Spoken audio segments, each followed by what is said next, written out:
Hey everyone, welcome to my channel, Kindred Souls of Brooklyn. My name is Al, and welcome to another episode of Brooklyn Secrets. Now, of course, as you can see, it's the holiday season, so Merry Christmas, Happy Holidays, Happy Hanukkah to everybody out there.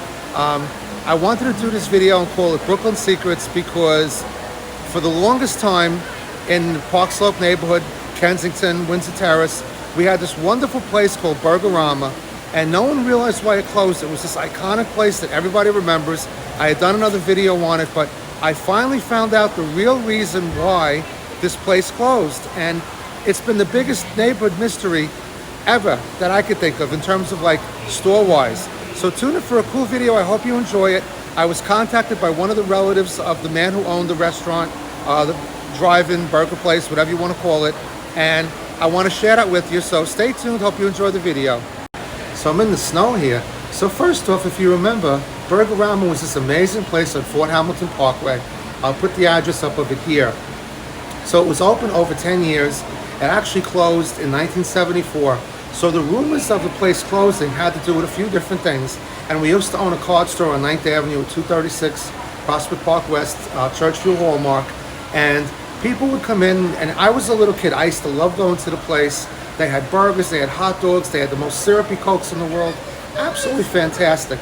So the two pervasive stories were, back in the day, or even to this day until maybe this video comes out, I don't know, is that there were two possibilities. One was that Burger King came in 1974 to Burgerama and said, listen, we really like the location, we don't want to put you out of business, so we're going to make you a nice offer so you can leave and whatever. So that was one theory as to why the place closed.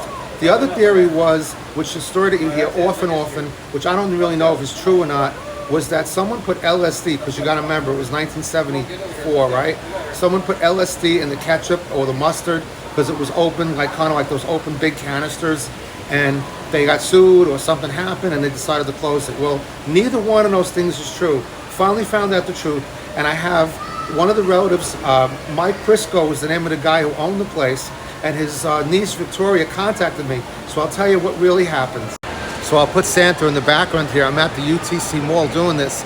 I really wish I had pictures, videos of Burgerama, and it just doesn't exist. All I have is a little sign, a little poster that I got off the video, off of a site in Brooklyn.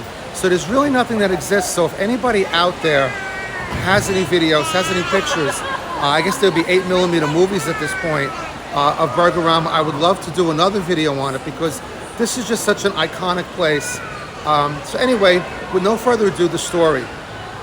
So essentially, the place was owned by a man named Mike Prisco. The entire family worked in there. It was a great place to come to. But what happened was in 1973, now Mike Prisco also owned racehorses. And like I said, I want to thank his niece Victoria for texting me, for letting me know the real story behind it. So what happened was in 1973, Mike had a heart attack. It was a severe, massive heart attack, and he passed away. So what happened was the family thought long and hard as to what they were going to do with the restaurant. They all enjoyed working in it, but none of them other than Mike. Mike was the heart and soul of the restaurant.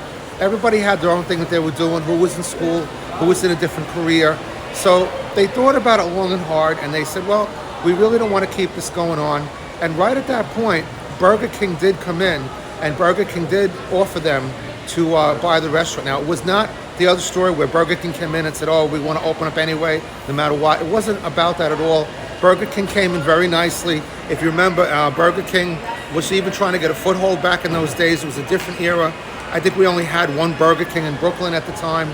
We only had like one or two McDonald's. So it was a different world, and the company wasn't bad. They didn't come in and order them around, but they made the offer because the place was already, I guess the base was already there. It was already a parking lot. It was already zoned for a restaurant. So they turned around and they sold the place to Burger King, and the rest was history. Burgerama went away. Burger King, which is still there today. I told you I'll put the address up earlier. It's still there on Fort Hamilton Parkway, but it is nothing like the icon of Burgerama, which was just, it was set up the way Nathan's is set up in Coney Island with different stands, and they had the most syrupy Cokes, and you could get the burgers on the white plates, and they had the best French fries going. It was just amazing. I remember my dad turning around, and my dad grew up during the Depression, So my dad was always trying to, cut some corners if he could. He would buy a big Coke and he would get small glasses and divvy up the Coke in the small glasses. But probably my best memories of that place is going there with my mom. I went to Catholic school, Holy Name of Jesus at the time. Now it's St. Joseph the Worker. And going there, and a lot of times, we would always get out for lunch back in those days. I mean, back in those days, everybody went home for lunch pretty much. And what would happen is you get like 45 minutes for lunch. So Burgerama was very close to where I went to school. It was only like 5-minute drive. So on like a spring day or a fall day, whatever, my mom loved, hot dogs and French fries too. And it was just me and my mom would go to Burgerama and have this nice lunch sitting there. And of course, Greenwood Cemetery was across the street. So it was great when the fall leaves were changing colors, or it was nice during like a snowstorm when it was over, and perfect when spring was coming in. So it was just so much fun. I just have a lot of great memories about it. So I'll keep talking about Burgerama. I hope you're enjoying the video. I'll share a few more things as I go along here through the mall. I think from a historical standpoint too, I think of Burgerama. I think about all the stuff that was going on in and around the world in 1973, when I used to go to Burgerama, in 73 and 74 when it closed, I guess was the last time I went there. But you think about Vietnam over in Southeast Asia, you think about how many soldiers, how many people in all armed forces in the Brooklyn area probably went to Burgerama for their last meal before being deployed. How many people thought about that restaurant over going through the jungles of Southeast Asia, and how many came back and ate there, were so happy to eat there. And of course, how many people didn't come back. You think about all the women's rights and civil rights that were going on all during this period. It was a very crazy time. The 70s were a very tumultuous period. Probably the only positive thing, not the only thing, but like one of the nice things with the 70s was that families did sit down and eat together at night. There were problems, but it seemed like people were more together. It seemed like people more shopped in their neighborhood. So your neighborhood delis and your neighborhood meat market. We used to laugh on Park Slope. We had, we used to call it Joe's. We had Joe Eggs, would have the deli, and we had Joe Fruit. We had Joe Fish, right? We had all these guys named Joe on the avenue, and we all shopped at Bohack pretty much. People didn't leave their neighborhood for stuff, and for the most part, that was our neighborhood. It was Kensington, it was Windsor Terrace, it was Park Slope. Because I went to school in Park Slope, I lived in Windsor Terrace, and of course, Burgerama was in Kensington. All of this was in walking distance. It was within a subway stop or two on the F train. So it was a really fun time. And the food, like I said, folks, the food wasn't healthy food. I don't know how the place would do today, because people are eating so health conscious today, but it was just a really, really good place. So another thing that I loved about Burgerama, it was like this, it was kind of like an area gathering place. It was kind of like one of these places where if you I was young, I was only, 9 years old when Burgerama closed. But so for me, Burgerama was a place that I went to with my mom, my dad, my brother, my sister. They were, they're 9 and 10 years older than me, so sometimes they would drive down and we would go there too. But I just, it was a neighborhood gathering spot in that, for me, it was somewhere to go as a younger person.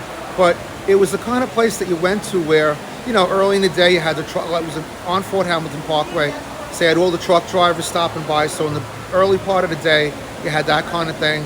And then during like school times or evenings, it was more for families.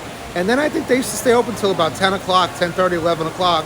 So at night you had all the guys going there with the guys and girls going there with the cars, the motorcycles. It was kind of a, it was one of those originals. It wasn't a 50s diner, but it had that vibe to it, So depending on when you went there, I guess what I'm trying to say is it had something for everybody.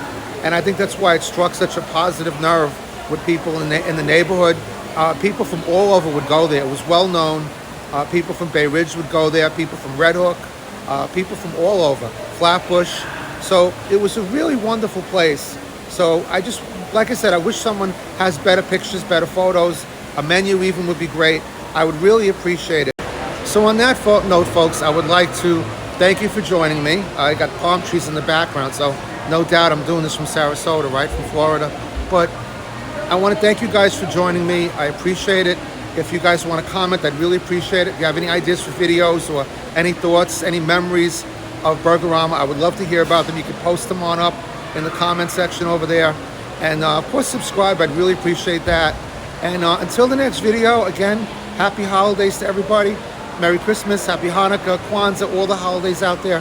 Whatever one you celebrate. Stay safe. Love you guys. And once again, a big thank you to Mike Crisco's niece, Victoria, for reaching out to me and for giving us the scoop. I mean, my channel isn't known for scoops or for mysteries or, you know, I've uncovered a few of them, but it's not really what my channel is known for. It's a fun family channel. But for something like this, I'm glad to have finally uncovered the mystery, because it's been something that's been going on for so long. So until the next time, I love you guys. This is Al signing off. Once again, take care of yourself, folks. Bye-bye.